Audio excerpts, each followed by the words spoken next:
Olá, meus lindinhos, tudo bem com vocês? Joinha? Então vamos agora para mais uma aula de ecologia. Agora, maninho, pensa num troço que cai. Apesar que você deve estar percebendo, né? Falou em ecologia, cai mesmo. Então, falar em ecologia é assunto de prova. Relações ecológicas. Então, é coisa também que é muito cobrada em prova, beleza? Lindezas, vamos lá. Ó, aqui as relações ecológicas, elas podem ser interespecíficas e intraespecíficas. Deixa eu pegar uma canetinha aqui, por favor. Ó, inter quer dizer entre espécies e intra quer dizer dentro da própria espécie. Beleza? Então, as interespecíficas são relações existentes entre espécies diferentes.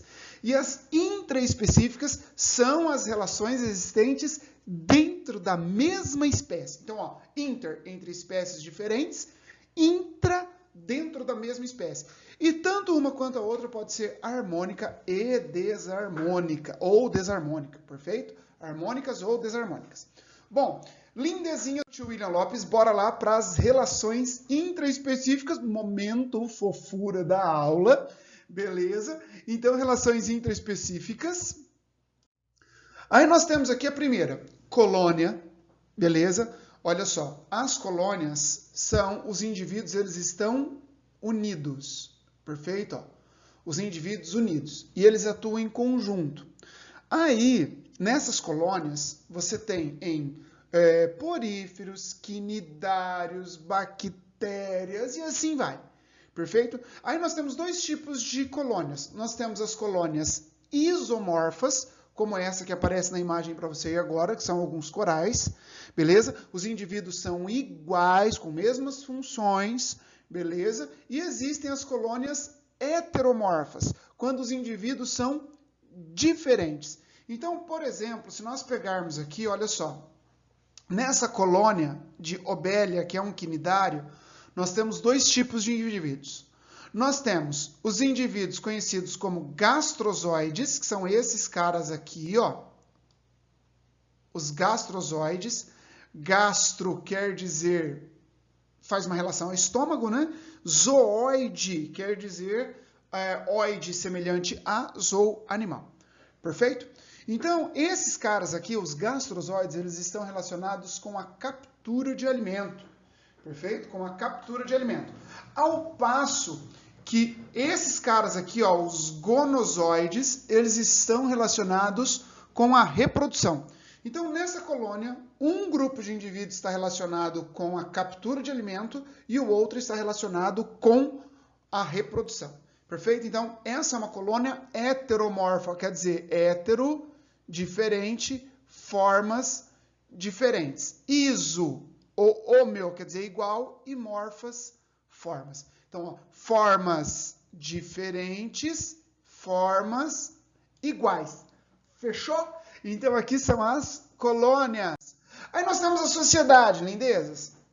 Em relação à sociedade, os indivíduos, eles são separados, eles são isolados, né? Mas eles estão organizados de tal forma que eles se ajudam, eles têm suas funções, podem ser, eles podem apresentar divisões de função, não é como é o caso das abelhas, os cupins, perfeito? Aí nós temos as formigas. Então, isso é sociedade, tudo bem? São sociedades. Aí, meus amores, as abelhas, elas podem ser cobradas por causa da sua reprodução, porque o zangão, ele é haploide, e as operárias e rainhas, elas são diploides. Por que o zangão, ele é haploide? Porque ele tem uma origem a partir da partenogênese, onde um óvulo se desenvolve sem que tenha ocorrido a fecundação. Perfeito? Então, isso é muito importante. Agora, no caso das fêmeas, elas se originam a partir da fecundação. Então, o espermatozoide do zangão fecunda o óvulo vindo da rainha, origina um zigoto diploide, que vai se diferenciar em operária ou rainha, de acordo com o alimento que elas recebem. Por exemplo, todos ali na colônia, até o segundo dia de vida, mais ou menos, eles recebem geleia real. Porém, só a rainha recebe geleia real a vida toda. Tudo bem? As operárias, elas vão receber mel. Então, essa é a diferença entre elas. Perfeito? Bom, reuniões ou bandos, os indivíduos de mesma espécie, eles se agrupam para obter vantagem, ou para a defesa, ou para o ataque. Por exemplo, você tem aqui as zebras, você tem aqui, eu creio que são búfalos, alguma coisa assim, né? Aqui, por exemplo, aqui as zebras.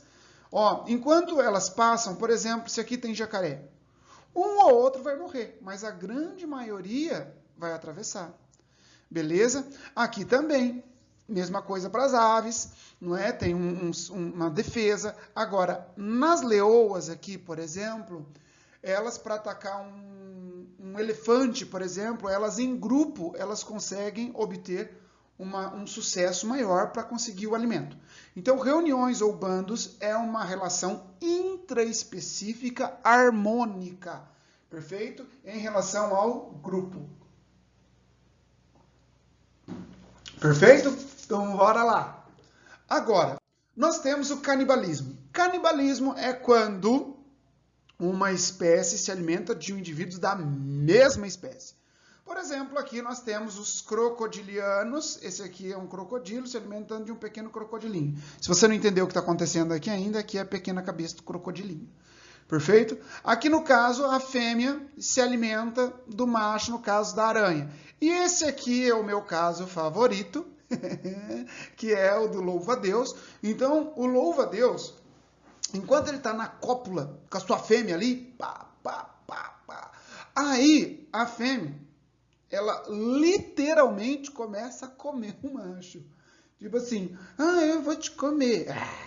É mesmo? É. Aí ele vai comer pela cabeça, mano. E começa a comer pela cabeça. Nesse caso, o homem literalmente perde a cabeça pela fêmea. Beleza? Mas para que ela faz? Para que o macho ele é mais forte? Mas ele permite isso porque é pela perpetuação da espécie.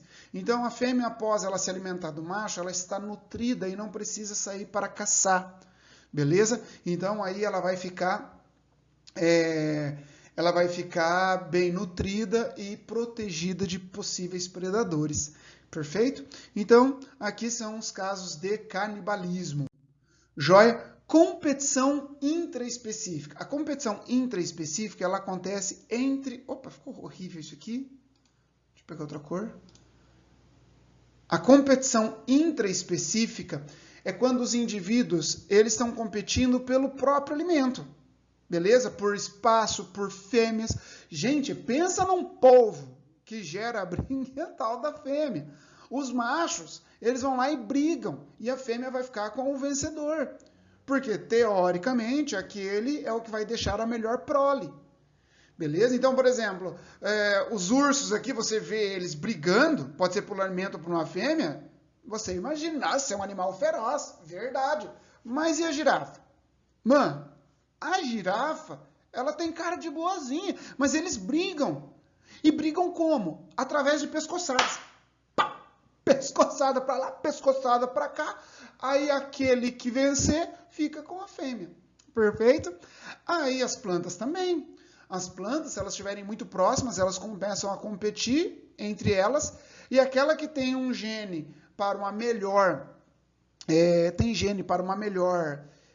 como é que eu posso colocar assim? Uma melhor adaptação, ela vai sobreviver e a outra vai morrer. Perfeito? Então, a competição intraespecífica é entre os indivíduos da mesma espécie. Por alimento, espaço, reprodução e por aí vai. Perfeito? Então, essas são as relações intraespecíficas. As relações intraespecíficas. E essas relações intraespecíficas, elas são harmônicas ou desarmônicas. E as principais aqui, a colônia e a sociedade são harmônicas, né? Bando também é, joia, e desarmônicas são canibalismo e competição, porque um indivíduo tira proveito, por exemplo aqui, um indivíduo ele sobrevive e o outro vai morrer, então para a espécie aqui ele acaba sendo ruim, perfeito? Bom, relações interespecíficas, ou seja, são as relações entre os indivíduos de espécies diferentes. Momento fofura, cachorrinho e gatinho. Possivelmente depois dessa foto eles brigaram, porque é cachorro e gato, óbvio. Não quer dizer que não possam ser amorosos. Joia? Bom, vamos lá então. Mutualismo. Lindezas. Mutualismo. Olha só, mutualismo. Mutuo quer dizer ambos, né? Então, os dois. Então, nesse caso, as duas espécies se beneficiam. Então, nós podemos falar que essa é uma relação mais. Por quê? As duas espécies se beneficiam. Perfeito? Em relação aos exemplos aqui, nós podemos colocar o cupim e a triconinfa. O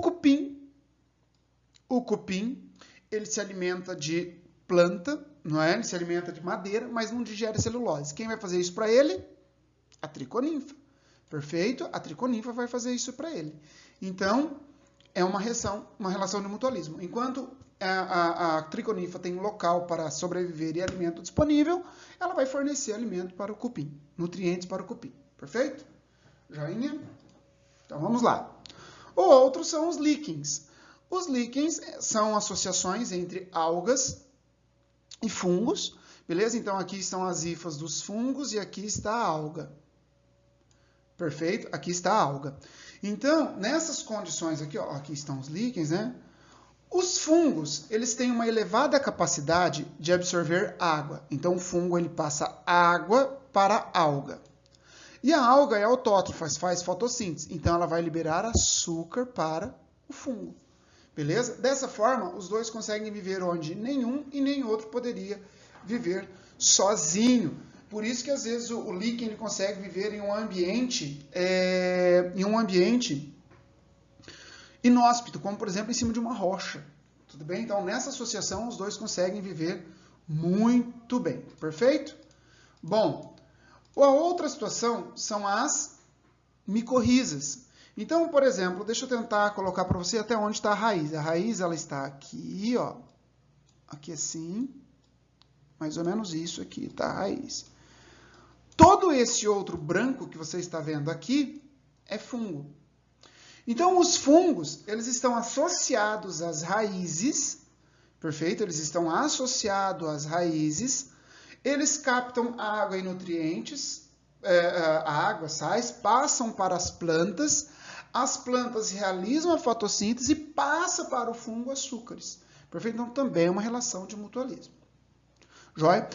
Também existe uma relação de mutualismo entre as bactérias do nosso intestino, beleza? Existe uma relação de... Porque, assim, lá no nosso intestino, as bactérias, elas realizam, por exemplo, elas produzem algumas vitaminas, auxiliam na absorção de algumas vitaminas, nos protegem de bactérias que causam doença. Também é um mutualismo. Perfeito? Protocooperação. Em relação à protocooperação, é como se fosse um mutualismo não obrigatório. Perfeito? Então, se você colocar só mutualismo e não falar nada de obrigatoriedade, você pode colocar como mutualismo protocooperação. Agora, se você falar em questão de obrigatoriedade aparecer na questão, quando é obrigatório é mutualismo, quando não é obrigatório é protocooperação. Por exemplo, nós temos aqui o pássaro palito, ó, aqui o pássaro palito, e aqui o jacaré. O jacaré vive sem o pássaro palito? Sim. O pássaro palito vive sem o jacaré? Sim. Porém, os dois, quando se associam, tiram proveito. Por exemplo, quando o pássaro palito ele está comendo os detritos que estão na boca do jacaré, ele acaba comendo sanguessugas, que são parasitas que ficam ali na boca do jacaré. Então, ele tira. Qual foi o benefício? O jacaré se beneficiou porque o pássaro retirou dele um parasita, e o pássaro se beneficiou porque comeu aquele parasita que estava lá, é alimento para ele. Beleza? A outra situação é o caranguejo eremita com a anêmona. Beleza? Quando o caranguejo eremita ele pega a anêmona e coloca em cima dele, ele está colocando uma defesa a mais para ele. Por quê? Lembre-se, não é? Quando nós colocamos aqui a anêmona A anêmona, ela é um quinidário e contém um monte de filamentos que contêm células urticantes, que são os quinidócitos. Então, vai defender o caranguejo eremita. Então, ele teve essa defesa. Não só porque é mais bonito, ficar meio, né, com um penduricalho, aí um enfeite, mas esse foi o benefício dele, maior defesa, perfeito? Agora, qual é o benefício da anêmona?